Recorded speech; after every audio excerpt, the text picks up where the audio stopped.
Hello friends, good evening, welcome to my YouTube channel. আমি সুমন চক্রবর্তী। আজকে হিস্ট্রির একটা টপিক নিয়ে আলোচনা করছি। Very important topic. আর্যদের রাজনৈতিক জীবনধারার মূল বৈশিষ্ট্যের সংক্ষিপ্ত বিবরণ দাও। আমি কিন্তু টপিক ওয়াইজ সমস্ত টপিকই প্রায় আলোচনা করছি আমার ইউটিউব চ্যানেলে। যারা যারা আমার ভিডিও প্রথম দেখছো, চ্যানেলে যাও, প্লেলিস্টে তোমরা পাবে, পরপর ভিডিওগুলো দেখো, সিরিজটা দেখো, পরপর আউটলাইন পাবে, কনসেপ্ট পাবে, বিভিন্ন মনে রাখার ছোট ছোট পয়েন্ট করে বলছি। কেননা প্রতিটা প্রশ্নই অনেক বড় ভার্সানেও করা যায়, বাট আমি চেষ্টা করছি যাতে শর্ট নোট যেটা বলে সংক্ষিপ্ত বা টিকা টাইপের আমি বানানোর চেষ্টা করছি। তাতে কি হয়, একটা সামারাইজ হলে ব্রেনে ক্লিক করে এবং মনে রাখতে অনেকটা সুবিধা হয়। আর যারা আমার সাথে পার্সোনালি কন্ট্যাক্ট করতে চাও, আমি 21 ইয়ার্সের ওয়েল এক্সপিরিয়েন্সড একজন টিচার।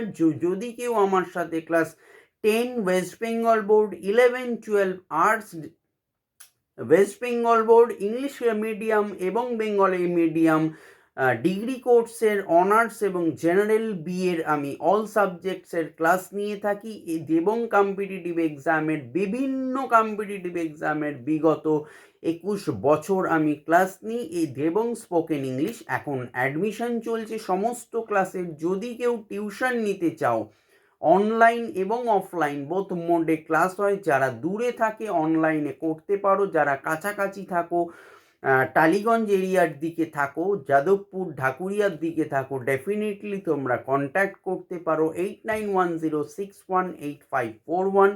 এই নাম্বারে আমাদের যেটা ইম্প্যাক্ট ইনস্টিটিউটের হোয়াটসঅ্যাপ নাম্বার, কলিং নাম্বার, যে কোনো মোডে তোমরা কন্ট্যাক্ট করতে পারো। যদি কারোর কম্পিটিটিভের নোটস লাগে বা দরকার হয়, ডেফিনেটলি আমাদের ইনস্টিটিউটের নোটসও প্রোভাইড করা হয়। বিভিন্ন চাকরির পরীক্ষার, সরকারি চাকরির আমরা নোটসও প্রোভাইড করে থাকি। যদি কারোর নোটসের প্রয়োজন হয়, ডেফিনেটলি তোমরা কন্ট্যাক্ট করতে পারো। এবার আসি ভিডিওতে। আর্যদের রাজনৈতিক জীবনধারার মূল বৈশিষ্ট্য: 1, উপজাতি কেন্দ্রিক রাষ্ট্র ব্যবস্থা। বৈদিক যুগের রাষ্ট্র ব্যবস্থা ছিল প্রধানত উপজাতি কেন্দ্রিক। এই সময়ে বিভিন্ন উপজাতিদের মধ্যে দ্বন্দ্ব ও সংঘর্ষ লেগেই থাকত।